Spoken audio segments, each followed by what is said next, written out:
If you've cut yourself at all in the course of these tests, you might have noticed that your blood is pure gasoline. That's normal. We've been shooting you with an invisible laser that's supposed to turn blood into gasoline, so all that means is it's working. If you need to go to the bathroom after this next series of tests, please let a test associate know, because in all likelihood, whatever comes out of you is going to be coal. Only temporary, so do not worry. If it persists for a week, though, start worrying and come see us, because that's not supposed to happen. Just a heads up, we're going to have a superconductor turned up full blast and pointed at you for the duration of this next test. I'll be honest, we're throwing science at the wall here to see what sticks. No idea what it'll do. Probably nothing. Best case scenario, you might get some superpowers. Worst case, some tumors, which we'll cut out.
They say great science is built on the shoulders of giants. Not here. At Aperture, we do all our science from scratch. No hand-holding.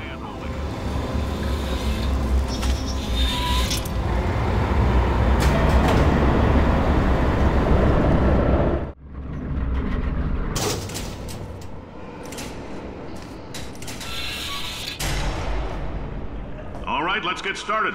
This first test involves something the lab boys call repulsion gel. You're not part of the control group, by the way. You get the gel. Last poor son of a gun got blue paint. All joking aside, that did happen. Broke every bone in his legs. Tragic, but informative. Or so I'm told.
Boys just informed me that I should not have mentioned the control group. They're telling me I ought to stop making these pre-recorded messages. That gave me an idea. Make more pre-recorded messages.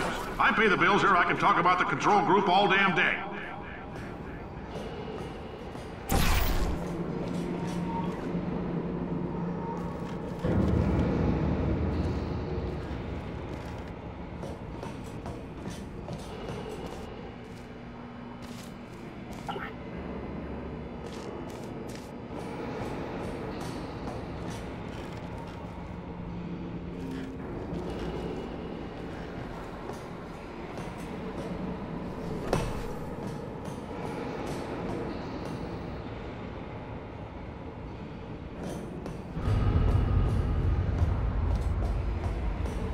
For this next test, we put nanoparticles in the gel.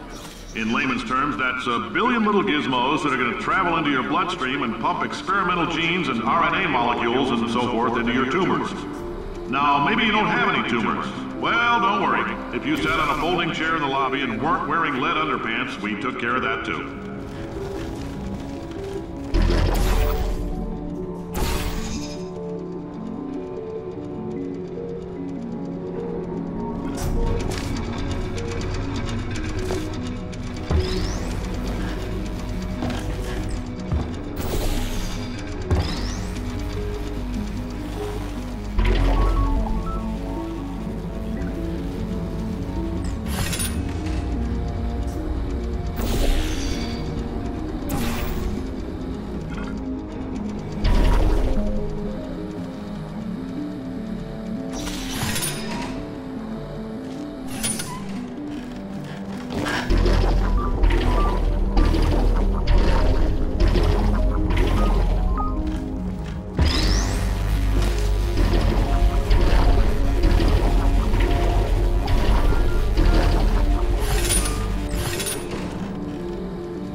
Oh, in case you got covered in that repulsion gel, here's some advice the lab boys gave me.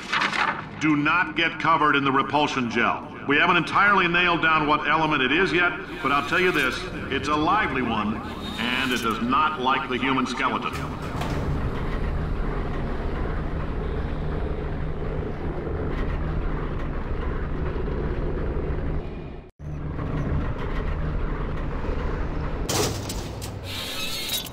All these science spheres are made of asbestos, by the way. Keeps out the rats. Let us know if you feel a shortness of breath, a persistent dry cough, or your heart stopping, because that's not part of the test. That's asbestos. Good news is the lab boys say the symptoms of asbestos poisoning show a median latency of 44.6 years. So if you're 30 or older, you're laughing. Worst case scenario, you miss out on a few rounds of canasta. Plus, you forwarded the cause of science by 3 centuries. I punch those numbers into my calculator, it makes a happy face.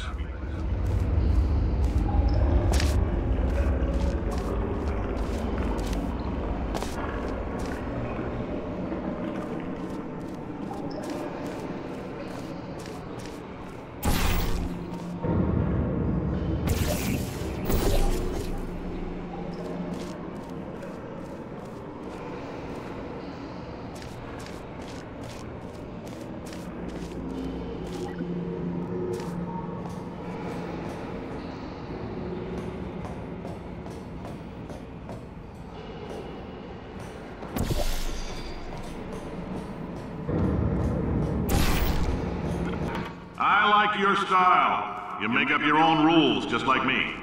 Bean Counter said I couldn't fire a man just for being in a wheelchair. Did it anyway. Ramps are expensive.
That coffee we gave you earlier had fluorescent calcium in it so we can track the neuronal activity in your brain.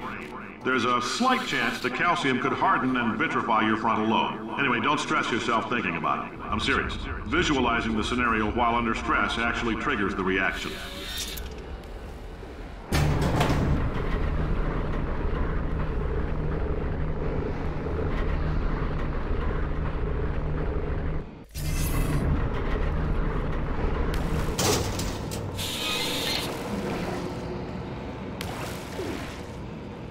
Now, if you're part of control group Kepler 7, we implanted a tiny microchip about the size of a postcard into your skull. Most likely you've forgotten it's even there. But if it starts vibrating and beeping during this next test, let us know. Because that means it's about to hit 500 degrees, so we're going to need to go ahead and get that out of you pretty fast.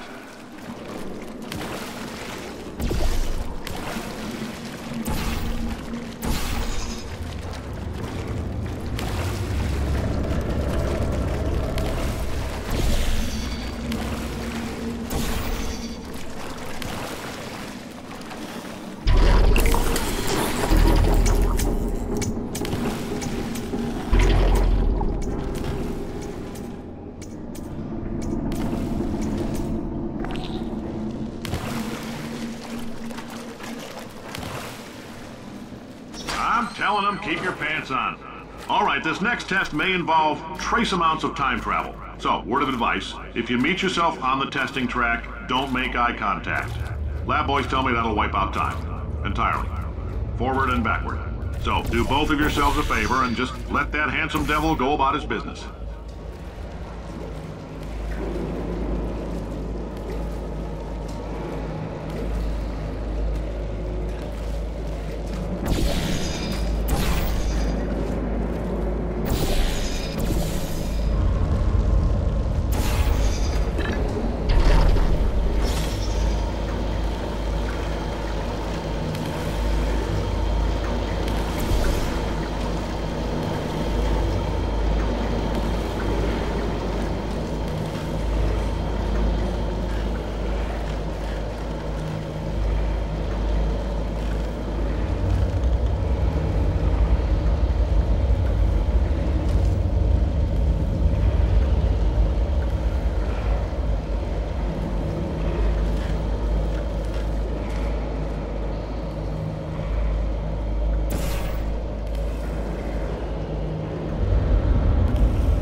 If you're hearing this, it means you're taking a long time on the catwalks between tests. The lab boys say that might be a fear reaction. I'm no psychiatrist, but coming from a bunch of eggheads who wouldn't recognize the thrill of danger if it walked up and snapped their little pink bras, that sounds like projection. They didn't fly into space, storm a beach, or bring back the gold. No, sir, we did. It's you and me against the world, son. I like your grit. Hustle could use some work, though. Now let's solve this thing.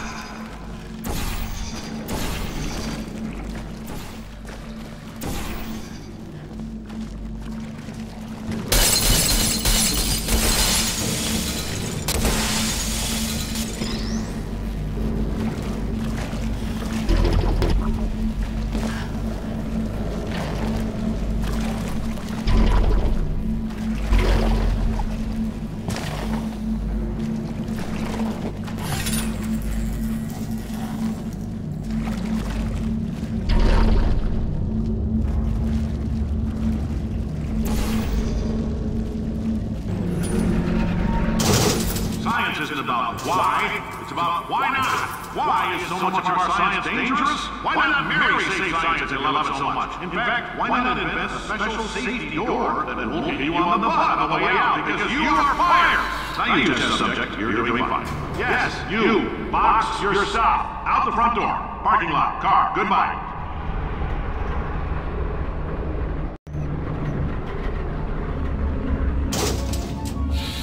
Congratulations! The simple fact that you're standing here listening to me means you've made a glorious contribution to science.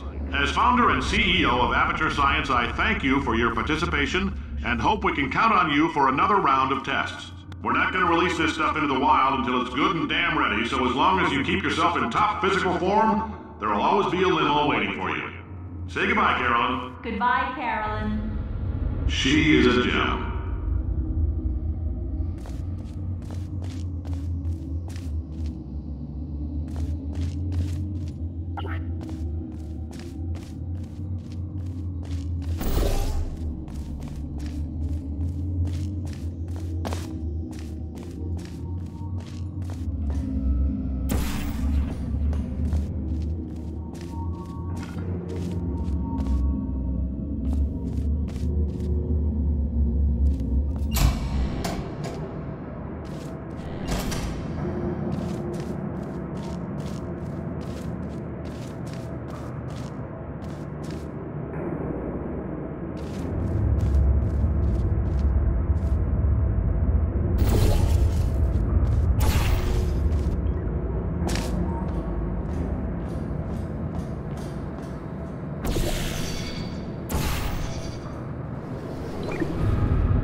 Greetings, friend. I'm Cave Johnson, CEO of Aperture Science. You might know us as a vital participant in the 1968 Senate hearings on missing astronauts. And you've most likely used one of the many products we invented, but that other people have somehow managed to steal from us. Black Mesa can eat my bankrupt... Sir, the testing? Right. Now you might be asking yourself, Cave, just how difficult are these tests? What was in that phone book of a contract I signed? Am I in danger? Let me answer those questions with a question. Who wants to make $60? Cash. You can also feel free to relax for up to 20 minutes in the waiting room, which is a damn sight more comfortable than the park benches most of you were sleeping on when we found you. Oh, welcome to Aperture. You're here because we want the best, and you're it. Nope, couldn't keep a straight face. Anyway, don't smudge up the glass down there. In fact, why don't you just go ahead and not touch anything unless it's test related.